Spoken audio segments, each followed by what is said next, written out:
is underway after a second shooting in Copenhagen, Denmark. Reports are that the suspect is still at large. The first shooting took place during a free speech event hosted by Swedish artist Lars Vilks. He's been on the target of numerous threat lists after caricaturing the prophet Mohammed. Fox News contributor Colonel Alan West joins me now. Good evening, Colonel. Your reaction to these latest attacks in Denmark? Well, good evening to you, Judge, and a happy Valentine's Day. Sorry it's on this very sad occasion. Yeah. But we have to come to understand that ISIS and Al-Qaeda and others are out on social networks, and they are encouraging more of these singular jihadist attacks, and especially along the lines of what you saw happen with Charlie Hebdo in Paris, France. And it's very interesting that right after the shooting there at Charlie Hebdo, we saw the Jewish kosher delicatessen. It wasn't a random act, as the president said, but it was a target-specific act. And so once again, you see an attack against a free speech group, followed by an attack against a synagogue. So there's a pattern here. Yes, there is a pattern. Very interesting. Alan, and what can we do about this right now in this country? You're convinced, I assume, that it's coming our way or that it's already here? Well, of course it's already here. You know, I've relocated back to Texas, where my last duty station was Fort Hood, Texas.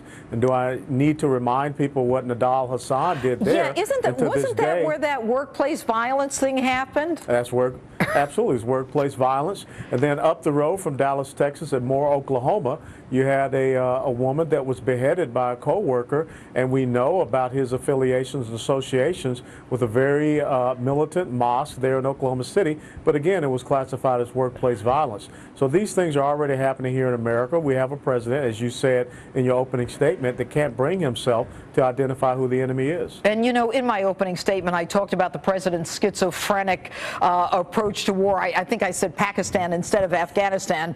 But what I was talking about, of course, was Afghanistan. And on the same day he announces a surge, he says, you know, we're gonna draw down, and you know, we're running.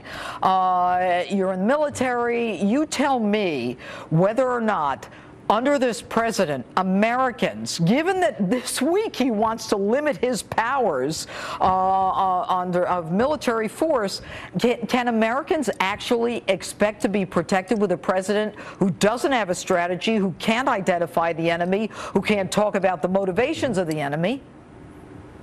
No, you cannot trust the president, and I would encourage my former colleagues not to support this request for the authorization of military force. President Obama this past Wednesday basically repeated what he said in August, and we have seen ISIS from a year ago, when he classified them as a JV team, go from 3,000 in strength to some estimates of about 50,000 in strength.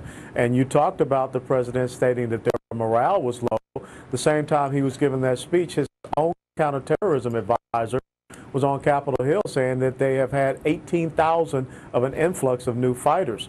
You don't tell the enemy what you're not going to do. You don't tell the enemy that you're only going to fight for 3 years. This is absolutely nonsensical, and we have already seen the greatest strategic blunder in probably the history of the United States military, with his withdrawal of all of our military forces, because ISIS is nothing more than the reincarnation and the reconstitution of Al-Qaeda in Iraq, which we had defeated. And you know, I see this, I must tell you, Alan, as a reverse crusade. It just seems to be coming west.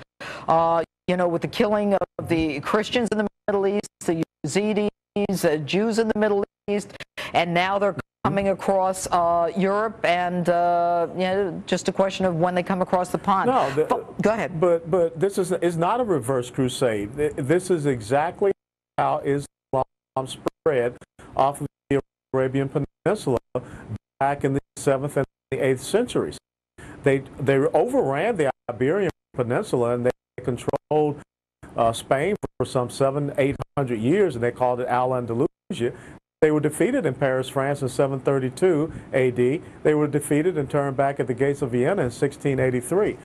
So this is just another chapter in their ongoing conquest. To establish a global caliphate. Colonel Alan West, thanks so much for being with us. Thank you, Judge. All right. And coming up more on